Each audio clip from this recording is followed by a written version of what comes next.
à quoi ça rime? À quoi ça rime? Attendez, on peut pas... Moi, c'était quand? Là, on est vendredi. Je recevais plusieurs dizaines d'organisations, d'associations chez moi, dans ma ville, Harki. Écoutez, ça m'a bouleversé, une fois de plus. Bouleversé. Ils étaient là, et un certain nombre de gens d'entre eux disaient que dans les camps français, vous avez compris, on ne parle même plus de la guerre d'Algérie. En Algérie, on parle de la suite de la guerre d'Algérie. Et ils disaient, vous vous rendez compte, je ne sais même pas où ma petite sœur est enterrée. Vous savez, ils étaient dans des camps de transit. Dans des camps de transit. Alors, vous voyez, c'est de ça dont devraient s'occuper Madame Roselyne Bachelot et Monsieur le chef de l'État, de ça, de retrouver, de donner de la dignité à des gens qui étaient citoyens français, pas supplétifs, madame, citoyens français, qu'ils fassent ça et qu'ils arrêtent de faire un certain nombre de choses juste pour complaire à qui? Au gouvernement algérien qui, depuis des mois, que M. Macron tente, vous savez, de réconcilier les mémoires, comme il dit, c'est une fin de non-recevoir systématique des autorités algériennes. Bon, il sera certainement l'occasion d'en reparler à nouveau. Je voudrais, pour les quelques minutes qui nous restent, évoquer également la situation sanitaire. Est-ce que vous craignez une campagne sous Covid? Vous savez que la grande question du moment, c'est est-ce que vous estimez qu'il faut arrêter les meetings lors de cette campagne?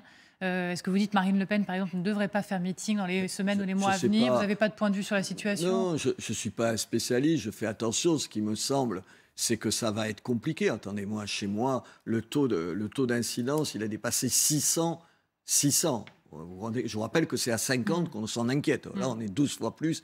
Évidemment, il commence à y avoir des gens, beaucoup de gens dans les hôpitaux et dans les services de réanimation. Moi, je suis pour. Ça aussi, par exemple, sur Éric et Marine, je leur dis sur le pass sanitaire, il faut que vous soyez clair et précis. Pas que vous louvoyez pour tenter à la fois de dire quand même, et bien sûr qu'il le faut, le pass sanitaire. C'est plutôt, en ce qui les concerne, de dire que ça ne sert pas à grand-chose compte tenu de la transmissibilité du virus. Enfin, attendez, ça nous protège quand même. Enfin, vous rigolez. Bien sûr. Donc là, vous êtes en désaccord. Mais bien sûr.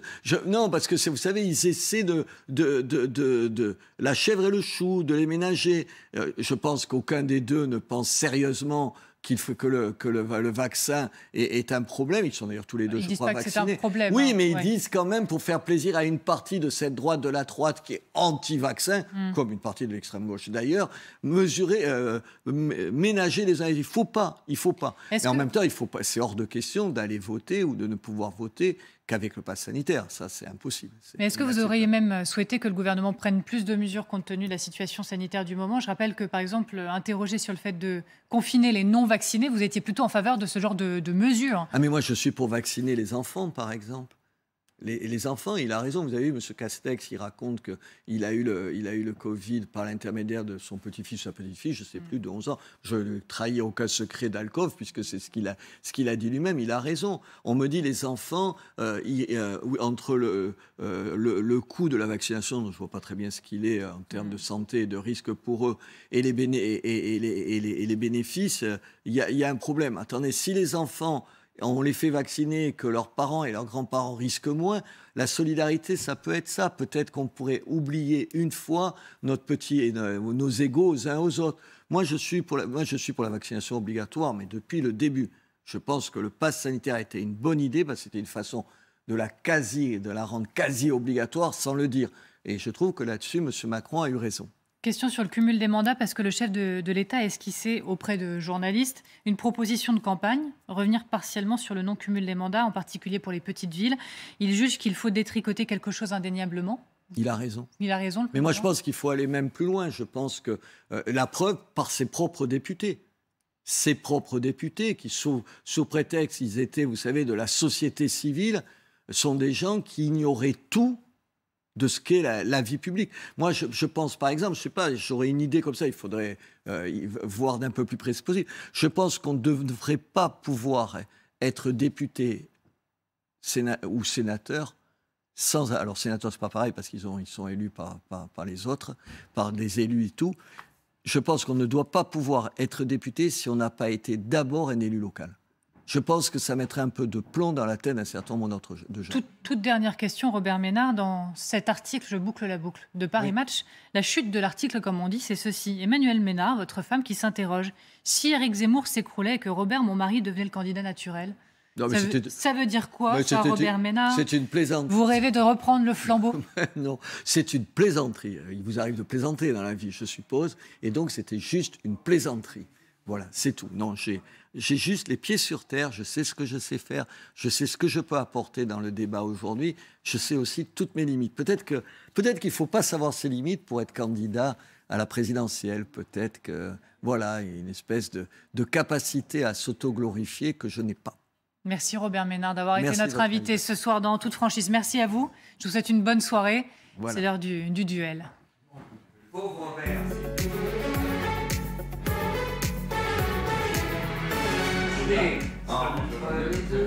Bon, vous voyez, très en forme, Luc Ferry et Daniel Cohn-Bendit déjà à l'arrivée sur ce plateau. Et voilà. Je vous souhaite une bonne soirée, Robert Ménard. Je reste avec ces deux messieurs. Bonsoir à vous.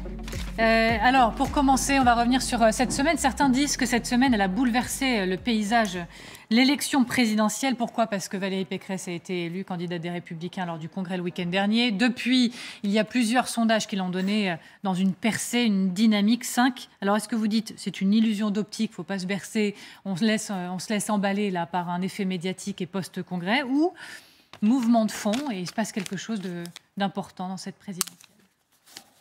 Si vous me demandez à moi, je trouve que c'est logique. Je ne vois pas pourquoi il est évident qu'aujourd'hui, les Républicains valaient plus que 10, 11 ou 13% dans la réalité du paysage politique. Donc, comme elle a réussi à s'imposer à la primaire, il y a eu une poussée. D'ailleurs, Luc disait que ça serait de 2-3. Bon, c'est de 4. Oui, mais ça reste... voilà. Et donc, maintenant, on a une situation pour le premier tour, en mettant Macron de côté pour l'instant, pour le premier tour. Après, on verra, on ne sait jamais, mais pour l'instant, c'est vrai que entre Marine Le Pen, Valérie Pécresse et Zemmour, ça va être difficile parce qu'il y a des questions à laquelle, enfin, moi, je ne peux pas répondre et je ne sais pas encore comment l'envisager. L'électorat de Zemmour, voyant que Zemmour n'y arrive pas, disons que si on prend aujourd'hui un peu la situation telle que le disent la photographie des sondages, il est quand même en retrait maintenant. Eh bien, ils se disent, qu'est-ce qu'on préfère, Pécresse ou Le Pen? On reste sur Zemmour voilà, tout ça, ça va évoluer, ça dépendra de quelque chose de très simple, de la campagne. Illusion d'optique non, il est tout à fait normal. Quand il y avait 5 candidats LR, il est normal, les voix se divisaient malgré tout dans les sondages. Parce que ceux à qui on demandait, vous votez pour qui? Pour Bertrand, pour Barnier, pour Pécresse? Bon, ils ne vont pas voter pour les 3. Donc les sondages divisaient forcément la réalité des troupes qui étaient derrière possiblement le candidat ou la candidate une fois qu'ils sont réunis. Moi, j'ai toujours été pour un ticket Bertrand, Pécresse, Pécresse, Bertrand. Je n'ai pas changé d'avis. Je pense que c'est un ticket qui est potentiellement gagnant. Je pense que c'est le bon, mais et que ce n'est pas du tout un effet d'optique ou anecdotique. Maintenant, la question pour la droite, c'est l'accès au deuxième tour. Après, on verra. Mais moi, je souhaite un débat Pécresse-Macron. Je pense que c'est ça le vrai débat aujourd'hui. Voilà. Et donc, je souhaite ce débat. Je souhaite qu'il se mette en place. Il dépendra d'une chose, c'est de l'accès au deuxième tour pour la droite républicaine. Autrement dit, si Zemmour dévisse, ça va être très difficile pour elle. Si Zemmour continue de partager en deux les voix de Marine Le Pen, si je puis dire, la droite sera probablement au deuxième tour. Ça devient possible. Ce que, franchement, je ne pensais pas il y a encore 3 mois. Certains, vous le voyez, s'interrogent sur Emmanuel Macron, Valérie Pécresse. Qu'est-ce qui les différencie? Mais alors, je vous pose la question. D'abord, ce qui les différencie considérablement, pardon, je réponds, mais je vais laisser Dany parler. Vu du point de vue de Sirius, pas grand-chose, il faut être honnête. Si un martien déboulait sur la Terre et qui demandait qu'est-ce qui les différencie, ils sont pro-européens, ils sont libéraux, ils sont pour l'ordre public. Bon, non, je pense que ce qui les différencie, c'est un certain nombre d'idées, mais surtout, je dirais que ce sont les équipes. C'est les équipes qui sont quand même très différentes. Si Valérie Pécresse a dans son équipe que ça plaise plaise ou non à Dany ou à moi, peu importe. Mais si Valérie Pécresse a dans son équipe des gens comme Ciotti, comme David Lisnard, comme Éric Woerth, comme Michel Barnier, c'est pas la même chose que Gabriel Attal et Madame Schiappa, c'est pas les mêmes, voilà. Donc c'est aussi ça qui les distinguera. Et puis un certain nombre d'idées sur le rétablissement de l'ordre dans les quartiers, dans les territoires perdus de la République. Éric Ciotti n'est pas exactement sur la même ligne que la majorité des ministres d'Emmanuel Macron. C'est pas les mêmes, voilà. Donc moi je suis pour. Enfin, je suis pour. De toute façon, c'est pas moi qui décide, mais je dis, c'est vrai qu'un débat deuxième tour Macron-Pécresse, c'est bon pour la démocratie. Ben oui. Parce que je serais plutôt pour Macron, mais je suis pas un godillot. On disait dans le temps, un godillot, comme on disait dans le temps, un compagnon de route. C'est-à-dire, quoi qu'il dise, quoi qu'il fasse, il a raison, etc. Mais c'est vrai que, donc, je ne me suicide pas si Valérie Pécresse devient présidente de la République. Seulement, il y a des grandes différences. Moi, je dis à la gauche, par exemple, qui sont en train de dire la petite musique, eh bien, c'est blanc bonnet, bonnet blanc. Je leur dis, d'accord, vous n'aimez pas Darmanin, ministre de l'Intérieur. Vous avez le droit. Mais alors, avec Ciotti, vous allez vous amuser. Ben oui, c'est pas pareil. C'est pas pareil. Non. Donc, il faut choisir. Il faut aussi savoir que quand elle dit, alors, elle n'y arrivera pas, je crois, constitutionnellement, mais quand elle veut montrer sa détermination et qu'elle dit, moi, je vais faire des peines différentes, territorialisées, mais tous les constitutionnalistes de France et de Navarre disent, mais c'est n'importe quoi. Alors elle dit, ça peut l'être si on parle de circonstances aggravantes. Elle a déjà ses réponses sur le sujet. Ça peut l'être de circonstances aggravantes, oui, mais une circonstance aggravante, un homme qui tue une femme à Versailles, ces circonstances aggravantes, ça n'a rien à voir avec si c'est Versailles ou Saint-Denis. Vous dites, c'est pas non, mais c'est idiot. C'est idiot. Voilà. Non, je dis qu'il y a des différences. Mais je dis, et c'est ça, moi je dis de toute façon, si en France, on considère, et je crois que Mme Pécresse et M. Macron font partie de l'espace démocratique qui est important, si les démocrates pensent qu'ils ne pourront jamais travailler ensemble, à l'inverse de l'Allemagne, vous voyez ce qui est en train de se passer, ça ira mal pour la France. Luc Ferry. Oui, deux choses assez importantes peut-être pour ceux qui nous écoutent et qui ont la gentillesse de nous écouter régulièrement. Que ce soit Dany, que ce soit moi, nous ne sommes pas des godillots, nous sommes des êtres libres. Autrement dit, il est clair que Dany est plus proche d'Emmanuel Macron que moi, que je suis plus proche, je suis un gaulliste de toujours, je suis plus proche des LR que ne l'est Dany. Ça ne veut pas dire que je suis d'accord avec tout ce que disent les LR, avec tout ce que dit Valérie Pécresse, ou tout ce que dit Michel Barnier, ou tout ce que dit Xavier Bertrand. Et réciproquement, Dany a largement critiqué Macron, par exemple, sur le fait de ne pas avoir mis la proportionnelle. Bon, voilà. Donc on peut avoir des vrais désaccords.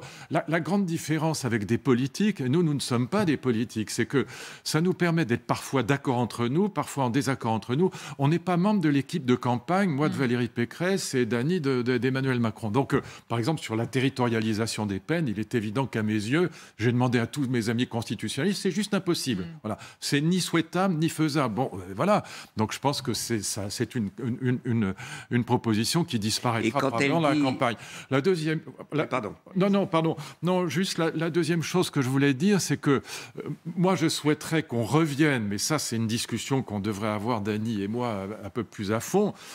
Je préférerais encore au débat centre et puis droite républicaine, donc Macron-Pécresse, qui se profile peut-être pour le deuxième tour.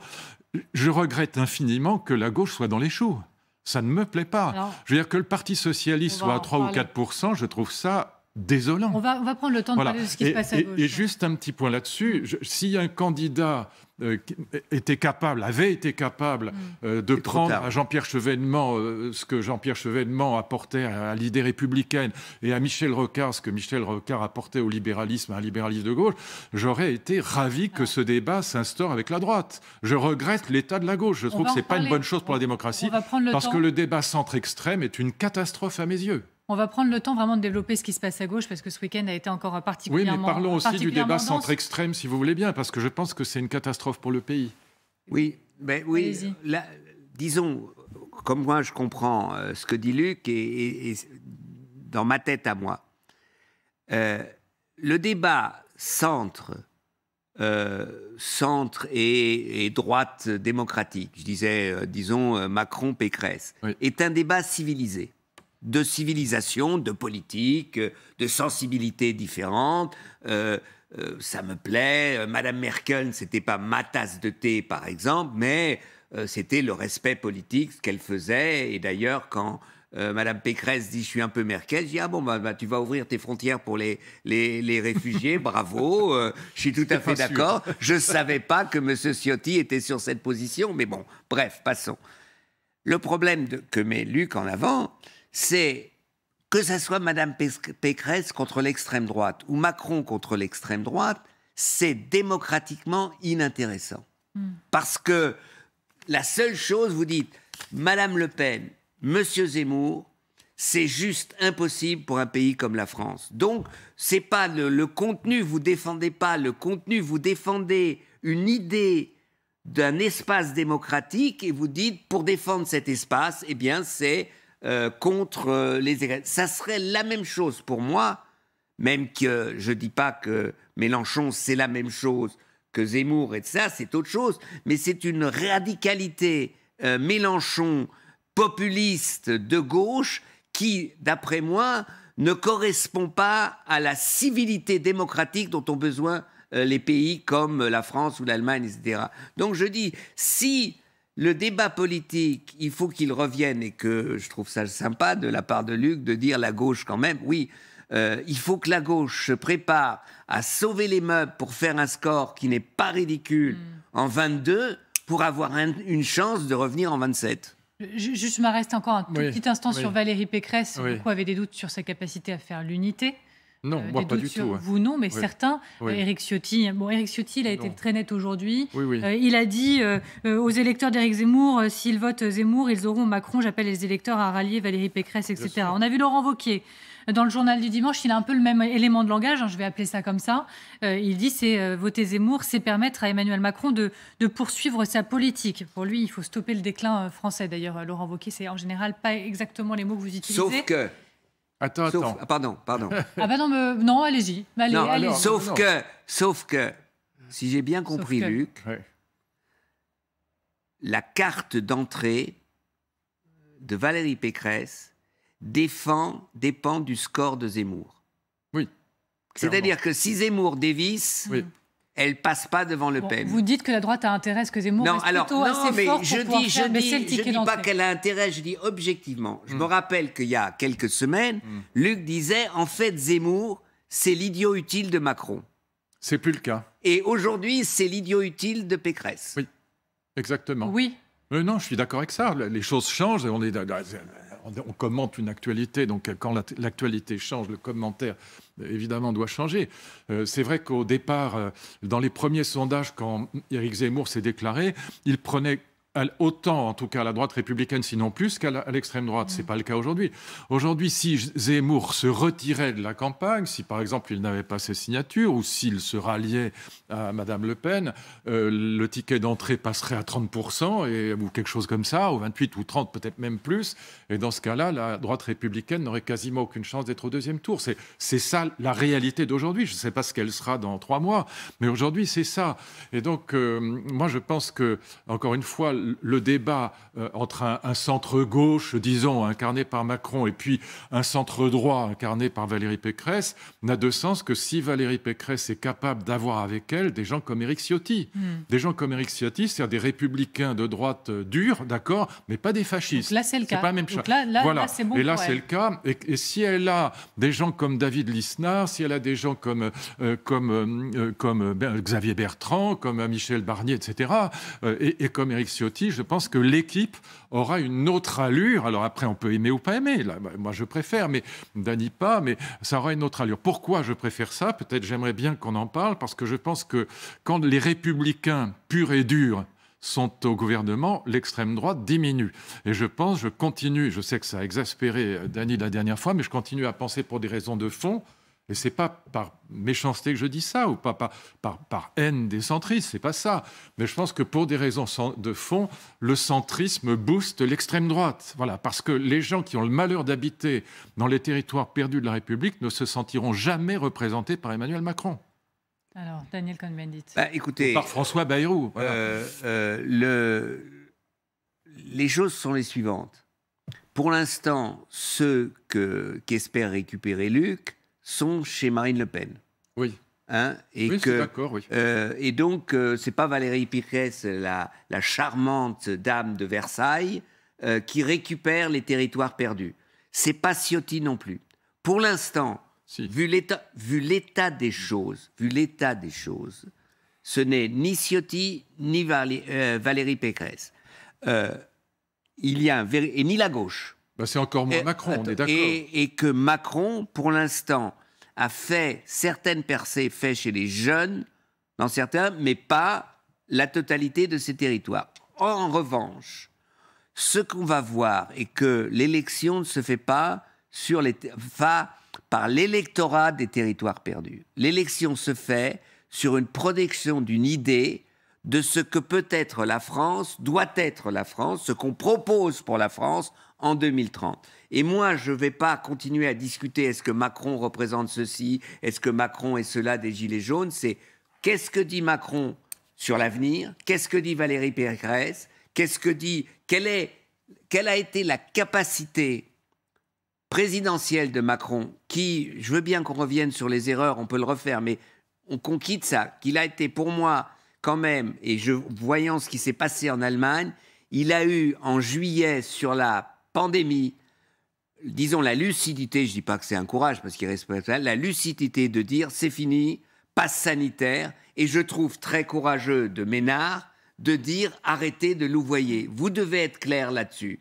Et M. Zemmour qui donne des réponses sur le pass sanitaire et le vaccin comme Mme Taubira, ils sont disqualifiés pour la présidentielle et que Marine Le Pen doit se qualifier. Et Valérie Pécresse devrait, d'après moi, dire mais Macron, là, a eu raison. Il a eu raison et que le pass sanitaire et les vaccinations, c'est la seule possibilité de s'en sortir et que les Allemands qui n'y arrivent pas, maintenant, ils vont avoir la vaccination obligatoire. Oui, ben moi, je l'ai dit clairement la semaine dernière, c'est la meilleure décision qu'il ait prise depuis 4 ans. Donc, je ne vais pas... mais je vais pas, non, il n'y a pas de mais. Non, je dis simplement que quand l'extrême droite est à 35% en France, ce qui est le cas aujourd'hui, je dis bien l'extrême droite, parce que moi, ce que je ne peux pas pardonner à Éric Zemmour, c'est, par exemple, la thèse selon laquelle Pétain a sauvé des Juifs français, ce qui était radicalement faux, ce qui est un scandale. Et qu'il refuse le discours Donc c'est radicalement Chirac, faux. Le discours du Veldiv. Et voilà. Et moi, j'ai des exemples proches de la part d'amis, donc qui ont des grands-parents juifs, qui ont été expulsés, qui ont été envoyés dans des camps, qui sont morts en déportation sous le régime de Pétain, et qui étaient des gens qui avaient fait la guerre de 14, qui avaient toutes les médailles possibles et imaginables, et qui étaient des Français juifs, pas des Juifs français, et qui ont été expulsés vers les camps par la police de Pétain. Je ne veux pas dire Vichy, parce que cette pauvre ville en a déjà assez supporté comme ça. Donc ça, c'est des choses que je ne peux pas pardonner, je suis désolé. Et donc, y compris le discours sur les femmes, je ne vais pas y revenir. Bon, mais encore une fois, quand l'extrême droite est à 35% en France, la question que je me pose, c'est pas simplement celle de Dany, que propose Valérie Pécresse ou que propose Zemmour pour l'avenir. Moi, mon inquiétude, elle est différente. Bien sûr, je m'intéresse à ce qu'il propose, mais pas seulement. Mon inquiétude, elle est différente. Je pense, encore une fois, je dis aux malheureux qui ont le malheur d'habiter dans les territoires perdus de la République et qui sont sous la terreur, en vérité, la terreur que font régner ou que fait régner l'alliance des trafiquants de drogue et d'armes avec les fanatiques religieux. Qui peut représenter ces gens-là? Si ces gens-là votent pour Zemmour ou pour Marine Le Pen, c'est parce qu'ils se sentent abandonnés. C'est pas parce qu'ils trouvent que Zemmour et Le Pen sont géniaux, c'est pas vrai. C'est parce qu'ils disent, mais au moins ils nous parlent de ce qu'on vit nous. Voilà. Alors, qui va être capable de transformer cette expression en quelque chose qui est républicain et démocratique et qui n'est pas fascisant. Voilà, c'est ça le problème aujourd'hui. Et donc, cette question de la représentation, Dany, elle est fondamentale. Oui, elle est fondamentale. Luc, on y reviendra dans toute cette campagne. Malheureusement, je crois que les réponses à cette question ni Valérie Pécresse, ni Emmanuel Macron. Pour l'instant, la Éric Ciotti, par exemple, quand même. Non, et justement... Ça se rapproche, en tout cas. Non. Bah, si. Parce que tu n'arriveras à briser le lien entre l'intégrisme séparatiste, d'un côté, et la terreur que font régner les dealers dans ces quartiers, que si tu as une autre politique... Ah, tu penses à la légalisation de la drogue? Je pense pas simplement à la légalisation. Ça ne changera pas beaucoup. Non, attends. Oui. On a vu dans certains quartiers de New York, on voit dans certaines, disons, quartiers de Californie, la capacité justement d'intégrer et donc de démobiliser les dealers en leur donnant une perspective avec la légalisation. Oui, mais c'était fait par des gens durs, c'était fait par des Giuliani, des gens comme ça. Non. Giuliani, c'était pas fait par des centristes mous. Luc, je m'excuse. Quand cette histoire de légalisation a été faite, Giuliani était depuis longtemps le porte-parole débile de Trump. Giuliani a fait à son époque. Oui, mais c'était des gens de droite durs. Non. C'est aujourd'hui ceux qui ont fait les décisions de légalisation aux États-Unis, de légalisation qu'il y a eu en Uruguay, ou de légalisation qui a lieu maintenant au Canada, n'étaient pas faits par les gens durs. Je pense que tu sous-estimes, mon ami. Je pense que non, mais je te décris simplement une possibilité de stratégie. D'accord. Oui, mais tu es trop rationaliste en l'occurrence. Je pense pas que ce soit. C'est rare qu'on dise ça. Mais non, mais c'est la réalité. On peut discuter. On peut discuter de la légalisation de la drogue d'un point de vue ou de la dépénalisation de la drogue d'un point de vue rationnel. Ce que va faire le gouvernement allemand. Olaf Scholz le propose, il va le faire. On peut en discuter. Il y a des arguments pour, des arguments contre. Les arguments pour sont très clairs. C'est que ça assèche considérablement les réseaux mafieux. C'est clair. Bon. Et donc, rationnellement, je peux parfaitement discuter de ça, entendre ces arguments. C'est pas ça que je dis. Je dis, ça, ce sont des arguments rationnels, rationalistes. Non. Le problème de la démocratie, c'est pas ça. C'est pas telle ou telle mesure rationaliste ou rationnelle qui va changer les choses. Le problème de la démocratie, c'est d'abord et avant tout un problème de représentation. Or, je te le dis très franchement, les gens qui sont dans le 9 cube et qui subissent ça toute la journée, le chauffeur de taxi qui rentre chez lui le soir et qui est arrêté par les dealers à l'entrée de son parking parce qu'on va lui demander ses papiers, c'est pas les flics qui vont les lui demander, celui-là, il ne se reconnaît pas dans des jeunes énarques ni Valérie Pécresse ni Emmanuel Macron n'ont les réponses pour répondre à ça. Parce qu'ils ne vont pas jusqu'au bout de l'analyse qu'avait débuté Luc, mais lui aussi il s'arrête au milieu. Quand je dis qu'une forme de dépénalisation de la drogue démobilise les dealers et donc démobilise ces murs que tu décris bien, c'est une stratégie qui... dans certaines situations a marché, c'est un débat qu'il faut avoir, c'est tout. Et je dis que si Ciotti essaye de toper ce que dit Darmanin, la lutte à mort contre la drogue, n'a marché dans aucun pays. Il n'y a aucun exemple. Aucun exemple. Mais il n'y a pas que la drogue. On ne va pas rouvrir totalement le débat sur par l'islamisme. Il n'y a pas que la drogue. L'islamisme n'est pas le problème de la drogue. Tu m'as parlé d'une combination. J'essaie de briser mais ce qu'on vise en France, ce n'est pas le cas de l'Allemagne. Ce qu'on vise avant tout en France, c'est ce que décrit ce professeur de philosophie de Trappes, le maire, je crois qu'il s'appelle, ou le maître, je ne me souviens plus, pardon, qu'il me pardonne. Mais c'est surtout cette domination progressive des islamistes sur l'ensemble de la société. Et donc, je ne parle pas de grand remplacement. Et ça, ce n'est pas en dépénalisant la drogue que tu l'attaqueras. C'est vrai. Voilà. Et ça, c'est pas le sujet de Macron. Il s'en moque, c'est pas son problème, tu vois. C'est dommage qu'on peut pas te reprendre ce que tu viens de dire. Moi, j'ai réagi juste à un truc, c'est-à-dire la combination des deals. Oui, j'ai compris. Et j'ai dit ça. Non. Est-ce que j'ai dit qu'il y avait que ça? J'ai répondu à ça. On va rouvrir un vaste débat sur la légalisation du cannabis, mais vous me permettez une transition. Gérald Darmanin, on l'a interrogé au grand jury ce matin sur le sujet. Il dit non à la légalisation du cannabis. Là-dessus, il a réagi. Je reviens à Valérie Pécresse. Il a aussi réagi concernant Valérie Pécresse. Clairement, la majorité, le gouvernement est en train de s'armer pour faire face à cette candidature désormais. Ils ont peur. Pour la droite. On va regarder peut-être un petit extrait de Gérald Darmanin. On va vous regarder réagir à ça d'ailleurs. Ce n'est pas l'unanimité, bien évidemment, chez les électeurs de droite. Il y a une grande partie d'électeurs de droite qui votent pour le président de la République, qui le soutiennent. Je regarde Bruno Le Maire, je regarde Édouard Philippe, je regarde Sébastien Lecornu, il y en a bien d'autres qui soutiennent le président de la République. Après, c'est peut-être une bonne candidate pour Versailles. Je ne crois pas que ce soit une bonne candidate pour parler aux électeurs de Tourcoing. Parce que c'est une candidate de droite très conservatrice. Elle se compare elle-même à Mme Thatcher. Mme Pécresse est une femme tout à fait respectable, mais elle est prise en otage par les radicaux de sa famille politique. Vous pensez à qui? Monsieur Ciotti, par exemple. C'est un radical de sa famille politique. Oui, monsieur Ciotti, il est pour le Guantanamo à la française. Bon, c'est difficile de faire plus radical. Bon, elle est prise en otage. Du coup, tout le monde a vu déjà vos réactions en direct, hein, Luc Ferry. Ah bon, excusez-moi, je ne savais pas que c'était à l'antenne. On vous voyait. Non, mais les bébés Sarko qui sont passés chez Macron me font marrer. Tout le monde ne propose pas aux électeurs de droite, mon cher Darmanin, tout le monde ne leur propose pas un poste de ministre. Bon, ce qui permet quand même, quand on vous propose un poste de ministre, de dire finalement Macron, c'est formidable. Regardez les propos de Bruno Le Maire sur Macron pendant la campagne. Bruno Le Maire disant... Attends. Non, moi, je n'ai pas fini. Attends 2 secondes. D'accord. Mais après, je pourrais en placer une. Bruno Le Maire, autant que tu veux. Je serai là pour simplement, pendant la campagne électorale, Bruno Le Maire disant « Cet homme n'a pas de conviction, il n'a pas de colonne vertébrale, il dit n'importe quoi, il n'a pas une idée. » Puis, on poste un petit poste de ministre, bon, hop, on y va. Donc, on ne propose pas aux 20% d'électeurs de droite qui sont partis chez Macron, d'électeurs de Fillon qui sont partis chez Macron, si j'entends ce que dit mon ami Jérôme Jaffray, on ne leur propose pas tous un poste de ministre. Donc je ne pense pas qu'ils aient tous envie d'aller chez Macron et je ne pense pas qu'ils soient effrayés par la personnalité d'Éric Ciotti. Donc attendons de voir. Mais franchement, voilà, quand on a été sarkozyste à mort comme a été Darmanin, on se calme. Alors, Daniel Cohn-Bendit.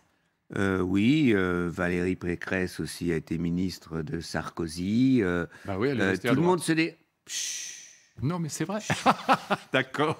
Depuis quand vous parlez doucement tous les deux? C'est nouveau. Donc, moi, si vous voulez, les remarques de M. Darmanin ne m'intéressent pas non plus. Parce que, voilà, on verra. Et je crois que une partie de la droite va se poser la question, quelle est la candidate ou le candidat si Valérie Pécresse, on en a déjà parlé, arrive au 2e tour, ce qui aujourd'hui n'est pas impossible, mais qui est elle qui dit c'est pas en même temps, mais c'est tous et en même temps et le contraire en même temps, on verra. Je dis simplement qu'aujourd'hui, ça se passera, non pas par des petites phrases, mais par le fait que le président de la République, s'il se présente, aura un projet, Madame Pécresse aura un projet, et il y aura une partie de la droite qui sera heureuse de projets qui pourraient les attirer. Alors, par exemple, est-ce que Nicolas Sarkozy il est dans ce schéma-là? Parce qu'il refuse de se prononcer. Est-ce que vous estimez que Nicolas Sarkozy il fait justement partie de ces personnes qui disent « Moi, je vais voir projet contre projet. Si les deux sont là, je ne sais pas, ça fait très longtemps que je n'ai pas parlé avec lui et je me garderais bien de parler de ses idées et de parler à sa place. Non, simplement ce que je remarque, c'est que, au fond, beaucoup de gens, notamment ceux qui, à droite, sont passés chez Emmanuel Macron, beaucoup de gens pensaient que la droite était finalement dans la même situation que la gauche, que c'était mort. Combien de fois j'ai entendu 10 000 fois « Ah, mais les partis politiques qu'on disait de gouvernement sont morts ». Or, qu'est-ce qui se passe aujourd'hui? C'est que la droite est de retour, voilà, avec Valérie Pécresse à sa tête. La droite est de retour et ceux qui ont entre guillemets, trahi la droite en allant de l'autre côté, ils l'ont fait parce qu'ils se sont dit... Je crois que tu devrais changer. Ceux qui ont évolué par Macron... Non, trahison. Non, mais non, il n'y a pas de trahison. Moi, j'appelle ça de la trahison. Que ça ne te plaise pas, moi, j'appelle ça de la trahison. Ceux qui ont trahi la droite, ils l'ont fait. Attends, laisse-moi finir la phrase. Ceux qui ont trahi la droite, parce qu'on leur a offert un poste de ministre, et qui pensaient, la deuxième raison, pas simplement parce qu'on leur a offert un poste, mais deuxième raison, parce qu'ils pensaient que la droite était définitivement dans les choux, comme la gauche aujourd'hui, eh bien, ils sont très emmerdés parce qu'ils s'aperçoivent que la droite est de retour. Et c'est pour ça que ça les rend agressifs. C'est la vérité, Dany. Mais non, moi écoute, toute ma vie... Je veux bien retirer trahison si tu veux, mais trouve-moi un mot. Non, moi je vais t'expliquer pourquoi. Moi j'ai été toujours un traître. Mais non, moi je t'ai jamais dit ça. J'ai pas toi. Tu sais Oui. qu'il y a d'autres gens dans la vie. C'est vrai? Il y a d'autres gens. Il y a d'autres gens. Donc, j'étais un traître en Ouais. 68, Dixit, le PC et tout ça. Et que moi, je me refuse. Quand le PC traitait tous ceux qui ont voté Mitterrand, c'était des traîtres. Il y avait 4 ministres de MSPC Non. au gouvernement. Non, donc, c'était des idiot. traîtres. Non, même des électeurs qui sont passés chez les socialistes. Moi, je refuse ce langage. Le Il y a social-traître, il oui. y a une partie de la droite qui s'est déplacée vers Macron. Valérie Pécresse essaie de les reconquérir. Et c'est très bien. Juste, Ça si je fait- peux t'interrompre un millième de seconde, quand on est comme ça, si ce que tu dis est vrai, dans ce Je cas-là, pourrais finir une démonstration. démonstration, t'appelles ça une démonstration? Oui, une démonstration que aujourd'hui, Vas-y, achève. la droite, aujourd'hui, une partie de la droite, disons, s'est déplacée vers Macron. L'autre Oui. partie, renforcée par le succès de Valérie Pécresse, reprend espoir. D'accord. D'accord. Si On je va peux voir. dire un mot après, je veux bien. On va voir, on va voir. D'un autre côté, ce qui m'intéresse le plus pour Emmanuel Macron, c'est pas Darmanin. C'est pas Darmanin. Ce qui m'intéresse dans la politique maintenant que va proposer Emmanuel Macron, d'un petit espace chez lui, territoire et progrès, c'est est-ce qu'il est capable aujourd'hui de comprendre que l'élection présidentielle se joue pas simplement à droite. Et que pour lui, pour Valérie Pécresse, oui, pour toi, oui, mais pour lui, et que s'il n'arrive pas à retrouver, et je radote, son en même temps, donc d'avoir une proposition qu'une partie de la gauche peut entendre, il sera dans un deuxième tour Emmanuel Macron, Valérie Pécresse en difficulté. D'accord. Là-dessus, je suis pas sur le fond, je suis pas en désaccord. Je dis simplement C'est que une démonstration quand même. non, c'est une argumentation, si tu veux. Bah oui, mais démonstration. Bon. c'est de la Écoute, gêne. peu importe, on va pas pinailler C'est de la là-dessus. gêne. Non, ce que je dis simplement, moi, attends, je vais être très clair. Bruno Le Maire, je le connais peux pas bien. être plus clair que moi. Je vais être encore plus clair. Bruno Le Maire, j'ai de la sympathie, de l'amitié pour lui. Je le connais depuis longtemps. Je pense que ça a été un très bon ministre de l'économie et des finances pendant la période. En tout cas, il a fait des choses. Soutenir l'économie était absolument nécessaire. Donc, c'est pas ça. Je dis simplement que qu'est-ce qui fait que quelqu'un qui dit, en gros, ce candidat Macron est totalement nul, il n'a pas d'idée, il n'a pas de charpente, il est nul au-delà du descriptible, et puis 3 mois après se retrouve son ministre, c'est précisément parce qu'entre les deux moments, en 3 mois, il y a eu un poste de ministre entre les deux, c'est tout ce que je dis. Voilà. Et ces gens-là, et Darmanin, qui était sarkozyste comme pas deux, c'est pareil. Sa tasse de thé, ça n'a jamais été le centrisme de Macron. Et je rappelle quand même que Macron était ministre de François Hollande. Bon. Et donc je pense que, c'est pour ça que je parle de traîtrise entre guillemets, mais si tu me trouves un mot plus doux, je veux bien prendre un mot plus doux, je suis pas là pour insulter les gens. Mais je dis simplement que ces gens-là pensaient une chose, c'est que la droite était morte. Et aujourd'hui, ils sont emmerdés parce qu'ils s'aperçoivent qu'elle est de retour. Je voudrais juste faire une parenthèse. Et c'est parenthèse. important, ça. Vous évoquiez Éric Zemmour tout à l'heure, il est en Arménie actuellement. On le disait très seul, en tout cas incapable de faire des alliances non, vous plus n'allez que pas me ça. ramener de Villiers. Avant, eh bien si. Oh, mais écoutez. Bon, je vais vous ramener de Villiers, comme vous le dites, pour vous citer. Mais effectivement, Philippe de Villiers lui apporte son soutien. Il y a l'image en Arménie aujourd'hui. Alors, Philippe de Villiers dit que Éric Zemmour est le seul à pouvoir avoir le courage face à une France dont il a peur qu'elle soit en train de mourir, avec des élites qui sont devenus bourgeois et qui livrent la clé à tous ceux qui veulent nous envahir, nous dominer, nous soumettre. Il était dit très seul, Éric Zemmour, il y a encore une semaine. Est-ce qu'il y a un avant, un après Villepinte et que finalement, il a rassuré les soutiens? Je vois pas. Enfin, écoutez... Philippe de Villiers, que j'ai côtoyé quand même au Parlement européen. Si la seule chose qu'il puisse apporter à Éric Zemmour, c'est une intelligence en football. C'est vrai qu'il remarque de ton point de vue. Philippe de Villiers et moi, on se voyait à la cafétéria, on disait tu comprends rien en politique, il me dit toi non plus, et on a commencé à discuter foot.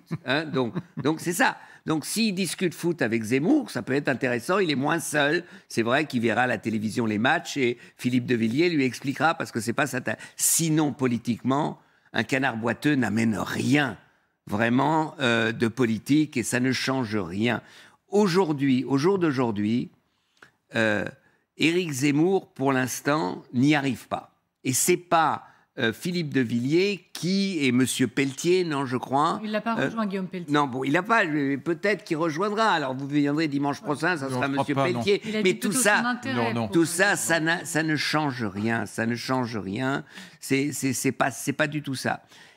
Le problème d'Éric Zemmour, moi, je vais vous dire, il y a quelque chose qui m'a quand même profondément choqué.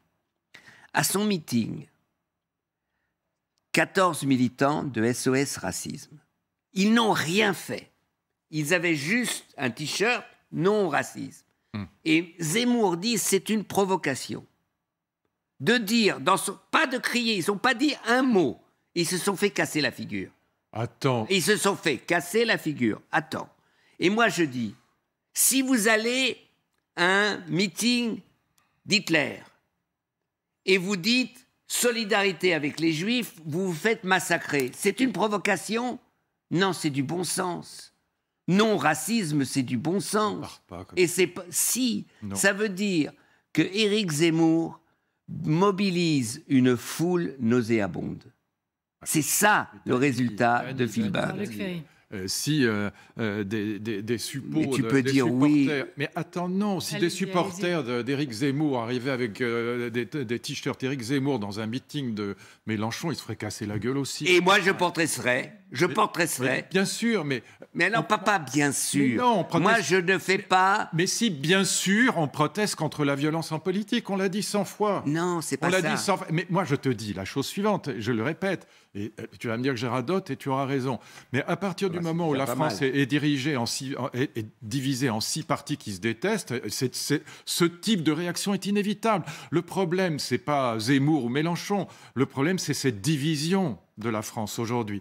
Et donc, moi, c'est pour ça que je suis absolument pour, j'aimerais bien qu'on en parle un jour, sérieusement, je suis pour le retour du débat droite-gauche. Je regrette qu'on n'ait pas à gauche un Manuel Valls, mais enfin, que les militants aient préféré Benoît Hamon à Manuel Valls, mais ça veut dire à quel point la gauche est dans les choux. Alors, parlons de la gauche. Et donc, je préfère un débat droite-gauche à un débat centre-extrême. Parlons de la gauche. Oui. Donc, la gauche, avant Manuel Valls.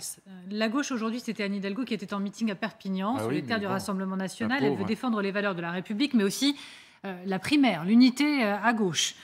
Je vais y aller très simplement, on ne va pas tourner en rond. Peut-elle encore y arriver? Est-ce l'opération de la dernière chance, peut-elle y parvenir? Non. Ok.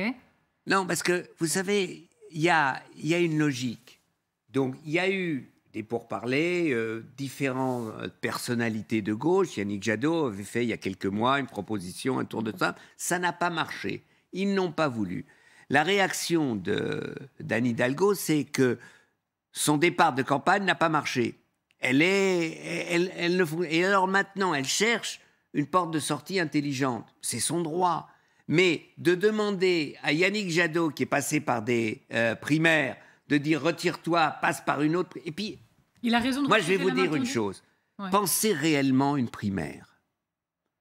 Il y a quand même... François Hollande a une petite remarque qui est intéressante. Faire une primaire dans des gens qui n'ont... Mais enfin, aucun programme en commun... Même les Républicains avaient, disons, une matrice commune, hein, que j'aime ou que j'aime pas moi, mais c'est pas ça.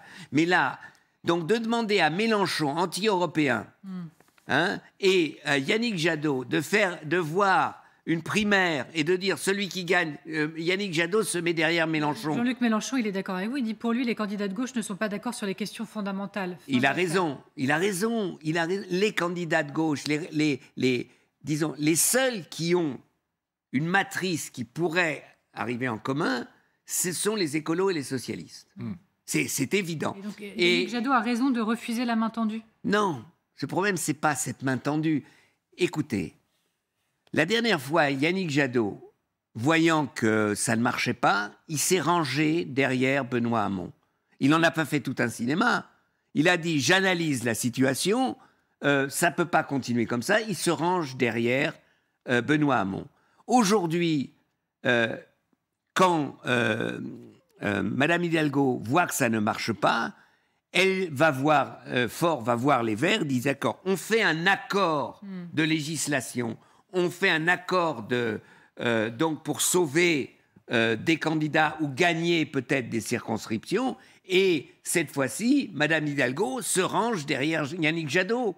Je veux dire, on ne peut pas en permanence, et là, qui va décider de quoi? Moi, je vais vous dire, si la primaire populaire, je trouve ça c'est un gros mot, la primaire de militants de gauche, de gens de gauche, elle est aussi populaire que moi, hein? Bon, eh bien, que ce soit Madame Taubira qui gagne. Madame Taubira qui gagne, Yannick Jadot se range derrière Madame Taubira pour être présidente de la République qui dit « moi, sur les vaccins, je ne peux rien dire ». Mais ça ne marche pas. Il se suicide en plein vol. Donc c'est trop tard. Moi, ce système de primaire, je vais vous dire, la gauche aura le 25 avril, un jour après le deuxième tour, un candidat avec la primaire pour 27. Mais ça n'a aucun sens maintenant. Pour le premier tour, c'est le 4, le 6, le 8. Je ne sais pas, je n'ai pas la date en tête, mais... le 11 avril. Non, le problème, c'est que même si Yannick Jadot et Madame Hidalgo se mettaient ensemble, ils arriveraient à quoi? À 10%, 12%? Ridicule. Et donc, la question est de comprendre pourquoi la gauche en est arrivée là. Pourquoi la gauche, qui a été le premier parti de France avec la droite, quand il y avait deux grands partis, bon, pourquoi et comment il en est arrivé là? C'est ça le fond du problème. Et donc, moi, j'ai des amis de gauche qui me disent aujourd'hui, j'ai honte d'être de gauche. Je ne vais pas citer leur nom, mais c'est des gens célèbres, des gens qui ont incarné la gauche, Nouvelle Obs. Il le dit, Emmanuel Valls le dit. Non, oui, bien sûr, Emmanuel Valls le dit, mais il n'y a pas que lui. Il y a des intellectuels aussi. Il y a des gens comme Jacques Julliard, des gens qui ont de grands intellectuels sociaux-démocrates et qui, au fond, incarnait, moi je pense à mon ami Jacques Julliard, parce que j'ai vrai, puis je pense à Manuel Valls, au fond c'est les mêmes d'une certaine manière, sur le plan intellectuel ils sont évidemment très proches. Ce sont des gens qui avaient à la fois l'idée républicaine de Jean-Pierre Chevènement et à la fois le libéralisme dans tous les domaines, y compris celui de l'entreprise de Michel Rocard. Voilà, cette gauche-là, elle a disparu aujourd'hui. Madame Hidalgo... Attends 2 secondes. Madame Hidalgo, elle est écoféministe, elle n'est pas social-démocrate. C'est ça le fond du problème. Et donc, quand on a un parti qui est assez stupide pour préférer Benoît Hamon à Manuel Valls, il se retrouve à 6%, à 3%. Ok. 3%. Je ne sais pas ce qu'aurait fait Emmanuel Valls. On sait pas. Non, mais peu importe. Bon, on peut sûrement critiquer des choses chez lui, mais c'est ce qu'il incarne qui m'intéresse. Voilà. Mais moi, ce que peut incarner l'écologie aujourd'hui, je le vois dans d'autres pays. Ils sont à 7%. Aujourd'hui, si les socialistes et les écologistes se mettent ensemble, il a raison, ils feront 10 ou 11%. Voilà. Il a raison. Mais ils peuvent entrer dans une dynamique où, aux législatives, ils ont quand même un groupe, ils gagnent un groupe et ils se mettent en perspective pour 27. De croire que quelqu'un de gauche aujourd'hui, inventé dans les rêves de Luc Ferry, va émerger... Ah non, je ne crois pas qu'il émerge, je ne le vois pas arriver. Ouais. Bon, voilà, donc la stratégie de la gauche doit être de sauver les meubles par une unité entre les écologistes et les socialistes pour avoir une dynamique pour 27. C'est ça la politique. Non, parce que la vraie question, c'est de comprendre pourquoi le Parti socialiste se retrouve à 3%. Et non pas à 30%, comme il a été dans sa vie. Et pourquoi les écologistes ne font pas plus ? Alors qu'ils ont tout pour gagner aujourd'hui. Tout le monde est écologiste. Je veux dire, toi, tu as fait combien aux Européennes? Tu as fait 14. 16,5. Voilà. Bon, tu as fait 16,5. Ton copain Jadot, il est à 7. Pourquoi? Et c'est ça qu'il faut comprendre. Parce qu'ils n'ont pas été clairs, pas plus que les autres sur le pass. Attends. Ils n'ont pas été clairs, ils n'ont pas su choisir entre une écologie de la décroissance. Est-ce qu'on est pro-nucléaire ou pas? Est-ce qu'on est pour l'innovation technologique ou pas? Ils sont le cul entre deux chaises en permanence, ce qui fait personne n'est capable de comprendre ce que c'est aujourd'hui que l'écologie. Voilà, en France, on n'en sait rien. Voilà, la vérité, c'est je ne sais pas ce qu'ils défendent. Entre Sandrine Rousseau, Yannick Jadot, je ne sais pas ce qu'ils défendent. Si je regarde l'Allemagne, j'arrive à peu près à comprendre ce qu'ils défendent. Je te regarde toi, j'arrive à peu près à comprendre ce que tu défends. Mais si je regarde Jadot... Oui, toi, tu as du mal à te comprendre toi-même, je le sais, mais enfin, j'essaye de t'aider. Mais... Ne me regardez pas, je Yannick ne veux rien avoir à faire avec ça. Je ne sais pas ce qu'il défend. Le type n'est pas antipathique, manifestement, il a un certain charisme, il n'est pas idiot, il m'est plutôt sympathique a priori, mais je ne sais pas ce que c'est que son écologie entre les différents courants de l'écologie, je ne sais pas où il va. Et donc, quand on est à 7%, c'est qu'on n'est pas clair, mon ami, alors qu'ils ont tout pour gagner. Tous les jeunes se raccrocheraient à l'écologie si elle était crédible. Voilà. Je crois que dans la critique que fait Luc de Yannick Jadot, il y a des choses évidentes. C'est vrai que Yannick Jadot essaye, mais ça peut être le problème de Madame Pécresse avec toutes les droites et ça peut être le problème de tout le monde. Mais restons à Yannick Jadot. Yannick essaye justement de ne pas clarifier la politique entre... En Allemagne, c'était les réalistes et les fondamentalistes. Il y a un moment où on disait, Joschka Fischer et moi et d'autres, on dit il faut choisir. Ben oui. On peut pas être un réalo et attends, oui. Donc c'est vrai que Yannick dans cette campagne mélange un peu les choses parce qu'il ne veut pas choisir. Mais je crois que s'il se lance dans une dynamique, s'il se met d'accord et qui justement avec une certaine tradition aussi gouvernementale de la social-démocratie, qui dépasse Madame Hidalgo, parce que l'accord, c'est pas Yannick Jadot qui dépasse Madame Hidalgo, qui reprend aussi une dimension historique, ils peuvent se mettre en perspective pour une restructuration de la gauche. Ouais. Moi, je suis d'accord avec Luc. Moi, je n'espère pas, j'essaye d'inventer, de réfléchir comment il est. La gauche écolo-socialo peut avoir une stratégie d'avenir. C'est pas le 24 avril que ça va se décider. Parce que là, maintenant, c'est trop tard. C'est une perspective qui enjambe l'élection présidentielle. Moi, j'ai eu la chance de rencontrer ton camarade Joschka Fischer. Quand j'ai dîné avec lui un soir, on a vraiment pu causer. J'ai rencontré quelqu'un, mais qui est inimaginable dans l'écologie française. J'ai rencontré quelqu'un de totalement réaliste, d'extrêmement intelligent. Je crois qu'il a été ministre des Affaires étrangères, ayant une conscience géopolitique aiguë. Voilà, moi j'étais bluffé par l'intelligence de Joschka Fischer. Je suis désolé, je ne crois pas du tout que Yannick Jadot, je le soupçonne pas du tout de manquer d'intelligence, c'est pas ça. Mais je ne sais pas où il est exactement. On est constamment, encore une fois, le cul entre deux chaises. Pardon pour la formule un peu hard, mais je vois pas, si tu veux, une doctrine écologiste en France comparable à celle des réalos en Allemagne. Oui. Voilà. Bon, ce qui est rassurant pour, disons, possible évolution des écologues, c'est que ça ne dépend pas de la compréhension de Luc Ferry. Ça dépend... Mais je suis très représentatif. Oui. ça, je veux dire, c'est pour moi, ce qui est intéressant, c'est le peuple écolo, disons le potentiel écolo, il se sent mal aujourd'hui. Il voit très bien que ça ne marche pas. Ben oui. Disons, les amis et beaucoup de gens des sociodémocrates voient que ça ne marche pas. Et ça leur fait mal. Et moi aussi, ça me fait mal. Moi qui milite pour un accord entre Macron et les écologistes, je suis mal barré en ce moment. Je veux dire, les arguments commencent à me manquer. Mais je crois que s'il y avait ce genre d'accord qui ne se joue pas sur une primaire, qui se joue sur une réflexion des deux forces politiques sur la situation politique, ça pourrait donner un petit espoir qui booste un tel accord vers 10-11% et qui ouvre une porte vers l'avenir. Je ne vais pas me répéter, on verra. Oui, d'accord, mais si tu veux, allons-y jusqu'au bout. Si le discours des écologistes qui ont pris des grandes villes, il y en a une dizaine de grandes villes prises par les... Ça consiste à dire, on ne fera pas les sapins de Noël, on va supprimer le foie gras. Plus ça. Non, arrête, mais c'est resté dans la tête des gens. Oui, mais voilà. Pardonnez-moi, juste c'est quand même important. Référence, je pense, à Strasbourg et le maire qui a décidé qu'il n'y a plus de foie gras lors des réceptions organisées par la mairie. Et les rêves d'enfants, Amélie. Ni un appel au boycott, ni une mesure d'interdiction. Et les rêves d'aviateurs d'enfants, les enfants qui rêvent à l'aviation. Attends. Et le reste, et le maire de Grenoble qui dit la 5G, c'est fait pour regarder les films de cul dans les ascenseurs. Je veux dire, quand on dit des énormités pareilles, il y a un moment où on se dit, attendez, on était content d'avoir des maires écologistes, il y en a une dizaine de grandes villes, on va voir ce qu'ils font, ça va changer, et on voit un truc, mais qui est quand même désastreux, voilà. Mais qui est ridicule. En France, le ridicule tue. Oui, mais le maire de Grenoble, pour l'instant, il a été réélu. Ben oui. Il a été réélu parce qu'il avait un bilan. Il avait un bilan. Non, mais il faut. Moi, c'est pas mon copain. moi, je l'ai filmé, je l'ai vu, mais je veux dire, et je trouve tout aussi ridicule, je l'ai dit, donc ce qu'il a dit. Mais Éric Piolle a eu un bilan qui lui a permis d'être réélu. Donc, il faut quand même croire que, au-delà de sa bêtise. Madame Pécresse a dit pas mal de bêtises pendant la... Mais ça ne compense pas. Non, mais c'est pas ça. C'est pas la bêtise ultime qui condamne complètement une candidate ou un candidat politique. On passe à autre chose. On passe au vote des jeunes. Oui.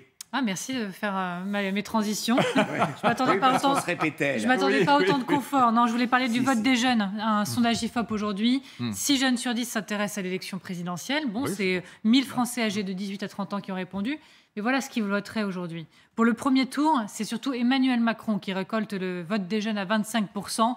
Il est suivi de Marine Le Pen à 20%. Oui. Et en troisième position, c'est Éric Zemmour à 12%. Jean-Luc Mélenchon, 11%. Valérie Pécresse, 10%. Yannick Jadot, 8%. Anne Hidalgo, 5%. Quant au second tour, ce serait avantage à Emmanuel Macron à 58%. On est toujours sur le vote des jeunes. Et pour Marine Le Pen, 42%. Comment vous expliquez ce vote avec en tête Emmanuel Macron, Marine Le Pen, Éric Zemmour chez les jeunes aujourd'hui? En tout cas, ce qui est clair, c'est que Jérôme Jaffray, que j'écoute toujours religieusement, a dit ça très bien la dernière fois sur votre antenne, ici même.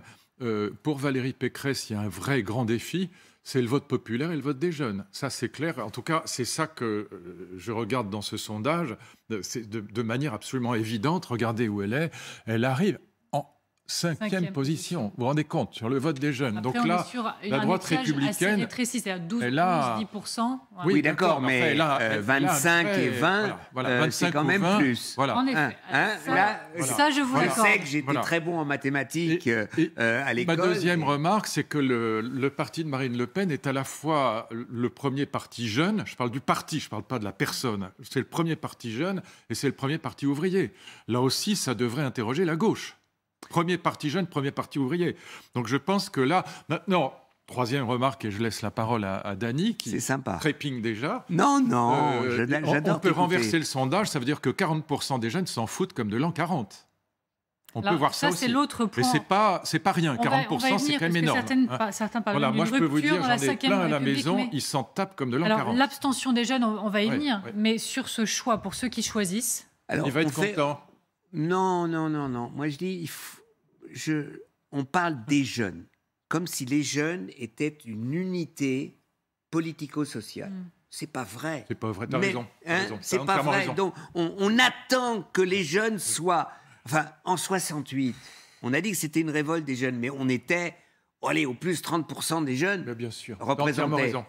On était dans la rue, on faisait du bruit, on était malin, on était intéressant. Malin, ça se discute, mais pour le reste, tu as raison. Oui. D'accord, ok. Sympa aussi. Non, oui, sympa aussi. Oui, ça, sympa, il le dit en privé, simplement. C'est déjà une avancée. Il faut laisser du temps au temps à lui. Vous savez. Non, et je veux dire donc que socialement, il faudrait voir quels sont les jeunes modernes, une partie de la jeunesse des jeunes qui soutiennent Macron, quels sont les jeunes qui soutiennent, donc de quelle classe populaire, ou je ne sais pas où, qui soutiennent Marine Le Pen, quels sont les jeunes de... Il y avait beaucoup de jeunes à la manif pour tous. Moi, j'étais étonné, beaucoup. Et bien, ces jeunes-là... Chez Zemmour aussi, il y en avait beaucoup. Oui, c'est ça. Donc, ces jeunes-là, Versaillais, catho-intégristes qui existent, eh bien, ils ne se reportent pas sur Emmanuel Macron, ils se reportent sur Zemmour ou sur Valérie Pécresse. Donc, je veux dire, ça ne me surprend pas, quand je vois l'éclatement sociologique de la jeunesse, qu'il y ait cet éclatement politique. Il a entièrement raison là-dessus. Je ne cesse de... Moi, j'ai été ministre de la Jeunesse, donc j'ai regardé ça, évidemment, de très près. Il n'y a pas si longtemps, malgré tout. Ils sont absolument aussi divisés que les vieux. Il a entièrement raison là-dessus. Donc, parler des jeunes comme un ethnologue parlerait d'une tribu... C'est ça. Voilà, mais ce n'est pas vrai. C'est complètement faux. Ils sont aussi divisés que les vieux ou que les adultes. Et la vraie différence, c'est probablement dans l'abstention. Là, oui, il y a un désintérêt chez les jeunes, il y a un désintérêt pour la politique qui est probablement plus grand que chez les adultes et probablement plus grand que chez les vieux. Frédéric Dabi de l'IFOP, qui a réalisé cette enquête, dit que l'abstention est perçue comme un comportement électoral désormais.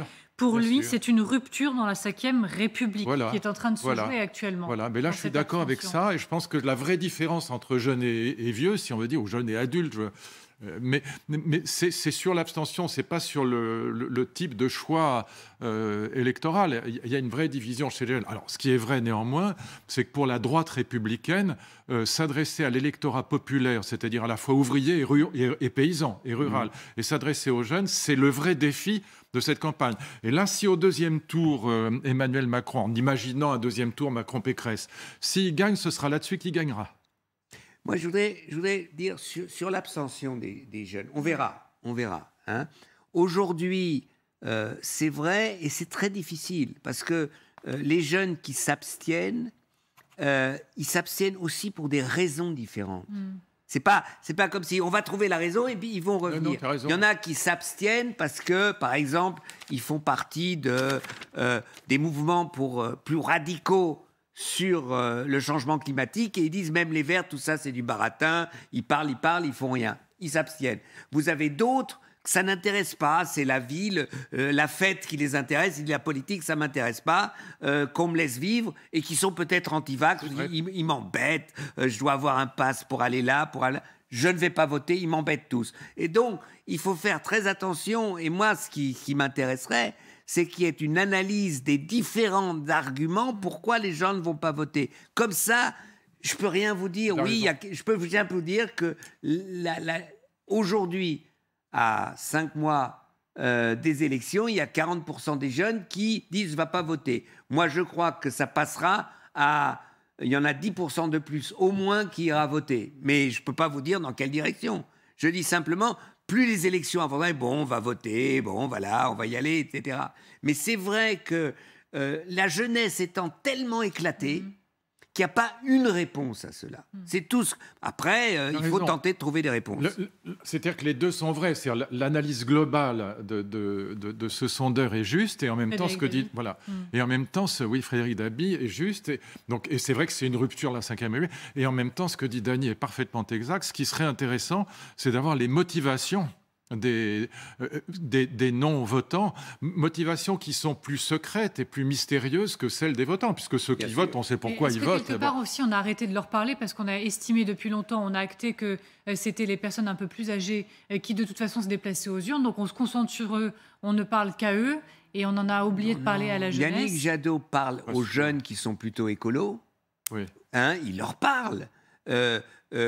Emmanuel Macron parle aux jeunes qui sont modernistes, qui veulent et tout ça, il leur parle. Le truc qu'il a fait avec les petits youtubeurs de Jean-Pierre Lenon, ça a marché, ça. Il leur parle, il va dans certains, disons, là où s'exprime une certaine jeunesse. Je ne dis pas la jeunesse, ça n'existe pas. En plus, il est jeune lui-même, ça compte. Marine Le Pen, dans un argument... disons nationalisto, anti-émigrants, parle à une certaine jeunesse. C'est pas vrai qu'on a arrêté, mais il y a toute une jeunesse qui est à côté de tout ce discours pseudo-politique, tels qu'ils sont. Voilà, à côté, pour d'autres raisons. Marine Le Pen, si elle rassemble beaucoup de jeunes, d'ailleurs Éric Zemmour beaucoup aussi, c'est parce que, évidemment, dans la jeunesse, il y a toujours, je vais dire une banalité, mais elle est vraie quand même, il y a toujours un goût pour la radicalité. Et donc, il y a un plus, un privilège, si je puis dire, un avantage des partis radicaux du point de vue de leur capacité à attirer les jeunes. Et ce qui est étonnant... Oui, enfin... Toujours dire certains. Non, mais attirer les jeunes qui les attirent. Et donc, ce qui est très étonnant à nouveau, c'est que les écologistes n'attirent pas plus de jeunes. C'est ça qui est surprenant. C'est vrai. Parce que moi, vraiment... Je vois beaucoup de jeunes parce que alors là, sont jeunes, j'en vois plein à la maison. L'argument de Luc, il a tout à fait raison. Le premier parti jeune en Allemagne, alors ce qui est très intéressant, les primo-votants, donc 18, 19, 20, en Allemagne, c'était les libéraux, les primo, à touche-touche avec les Verts, et les jeunes jusqu'à moins de 30 ans, c'est les Verts de loin. Oui, bien sûr. Oui. De loin. Donc là, ils ont capté une partie de l'électorat qui se projette dans l'avenir. Et ça devrait être le cas, de l'avenir. Voilà. Ça devrait être le cas en France. Parce que c'est leur avenir, absolument. Le mien. Bon. Et donc, ce qui est très... Et en revanche, je pense que chez Zemmour et surtout chez Madame Le Pen, c'est cette radicalité qui attire. Ça. Et on voit bien les jeunes à ultra cheveux courts. On a connu ça quand on était gamin à Occident et au GUD. C'est cette radicalité, cette violence aussi, il faut bien le dire, qui attire les jeunes. Bon. Mais encore une fois, pour la droite républicaine, c'est un sacré défi. D'ailleurs, Valérie Pécresse, dans son discours hier, a eu ce message aussi à la jeunesse. Alors après, ce que vous nous répondez, c'est il y a plusieurs réponses, puisqu'il y a plusieurs jeunesses. Mais là où elle devrait, par exemple, c'est j'ai pas de conseils à lui donner, et puis elle a rien à faire de mes conseils, c'est pas du tout dans cet esprit-là. Mais s'il y a une chose à reprendre du discours d'Emmanuel Macron à l'Europe, c'est le service civique jeune. Ça, c'est une vraie bonne idée. Moi, je la défends, Dany aussi, depuis 10 ans. Lors de sa conférence de presse cette semaine, alors que la France s'apprête à prendre la tête de l'Union européenne, il a parlé de ce service civique, il faut à l'idée d'un service civique européen. Moi, j'ai fait le service civique français. C'est vraiment mon idée. J'ai fait, comme ministre de la Jeunesse, le projet Envie d'agir, qui était un truc, à mon avis, génial. J'ai après convaincu Nicolas Sarkozy de faire le service civique. Je trouve que c'est un truc génial pour les jeunes, mais il faut le faire au niveau européen. Ce serait encore plus génial. Et je sais que Dany a fait de son côté le même travail que moi sur le service civique européen. Ouais, là-dessus, on est d'accord. Et je pense que pour Valérie Pécresse, c'est une grande idée. Moi, je crois que vous avez dit là tout à l'heure, Pécresse a parlé à la jeunesse dans son discours de la mutualité. Mais tout ça, ça sert à rien. Vous ne parlez pas à la jeunesse dans un discours de la mutualité. C'est pas ça. Donc, Macron essaye par certains canaux, je ne dis pas qu'il réussit, je dis il essaye, mais si vous voulez parler à une certaine jeunesse, il faut aller là où elle se trouve et ne pas croire qu'un discours à la mutualité, ça y est, elle pense à nous. Alors, gardons un peu de temps pour le discours, en tout cas la conférence de presse d'Emmanuel Macron cette semaine, sur l'Europe, réforme de Schengen, sur l'asile, sur la volonté d'une Europe souveraine, sur la sécurité et une Europe de la défense. Alors, d'aucuns disent, en fait, plus que le fond, c'est sur la forme, hypocrisie d'un président non candidat, mais qui utilise l'Europe pour faire campagne. Quand d'autres disent, légitimité d'un président qui est à la tête de l'Europe dans quelques semaines et qui juste avance. Non, écoutez, alors là, je trouve qu'on ne va pas faire de faux débats. C'est un débat qui a été mis sur la table immédiatement par l'opposition. Oui, mais l'opposition, elle commence à m'énerver quand elle dit n'importe quoi. Moi, je trouve que faisons des débats intéressants. La présidence de l'Europe, ça n'a pas été choisi par Emmanuel Macron. La présidence de l'Europe, il l'a dit d'ailleurs, est arrivée maintenant parce que le Brexit a eu lieu et que ça aurait dû être les Anglais qui passaient d'avant et ils seraient passés il y a 2 présidences et la présidence française aurait eu lieu après l'élection présidentielle. Manque de peau, il y a eu le Brexit. C'est la faute à Barnier et à la droite qui n'a pas réussi à arrêter le Brexit. Non, je rigole. Bon, voilà. Donc, arrêtons. Et que si vous êtes président et vous allez dire « moi, je ne peux pas parler parce qu'on verra ». Non, vous êtes obligé. Et là, il enjambe. Il a un programme pour la présidence française. De 2 choses l'une, il est réélu, il continue. Sur ce point, il n'est pas réélu. La personne élue fera autre chose. C'est comme ça. Mais attendez. Moi, je veux dire une chose. Ça, c'est sur ce faux... Pardon. Non, vas-y. Priorité à droite. Non, je veux dire, ça, c'est sur le débat. Est-ce qu'il a le droit ou pas, je veux dire ça... Non, mais il a le droit. Ça, c'est pas... Là, je suis tout à fait d'accord. Voilà ce que je voulais dire. C'est un faux procès. On arrive quasiment au terme. C'est pas ça, mais sur le fond, le problème, c'est que les propositions que fait Emmanuel Macron, elles n'ont... à mes yeux, aucune chance de réussir si on ne traite pas le problème de fond de l'Europe. Moi, c'est ça que j'attendais, qui est cette Europe à 2 vitesses aujourd'hui, c'est-à-dire le fait que le dumping fiscal et le dumping social sont tels en Europe que ça rend toute proposition commune à peu près indécente. Je vous donne juste un exemple sur le SMIC européen. Le SMIC en Bulgarie, vous savez où il est ? Il est à 330 €. Il est à 2200 € au Luxembourg. Il est à 1500 et quelques en Allemagne et en France. Augmenté maintenant. Bon, donc, voyez, les projets communs ne passeront pas dans une Europe aussi déchirée qu'elle est aujourd'hui. C'est ça le fond du problème. Ils trouveront une équation pour le truc. Moi, je veux dire une seule chose. Alors vite. Une seule chose. L'erreur de Macron qui m'a énervé. Vraiment. Oui. C'est qu'il dit, avec raison, en parlant de Calais, les Anglais n'ont pas ouvert une possibilité légale de faire une demande d'asile. Mais il n'a pas dit qu'à la frontière polonaise, c'est exactement la même chose. Messieurs, on poursuivra le débat un peu plus tard. Je vous remercie beaucoup. Merci à vous de nous avoir regardés. Je vous souhaite une belle soirée. À 20h30, c'est le grand entretien. Et l'invité, c'est Jean-Pierre Raffarin. Belle soirée. Un copain de Macron. Et à très vite. De moi aussi, tu vois. La question lui sera posée.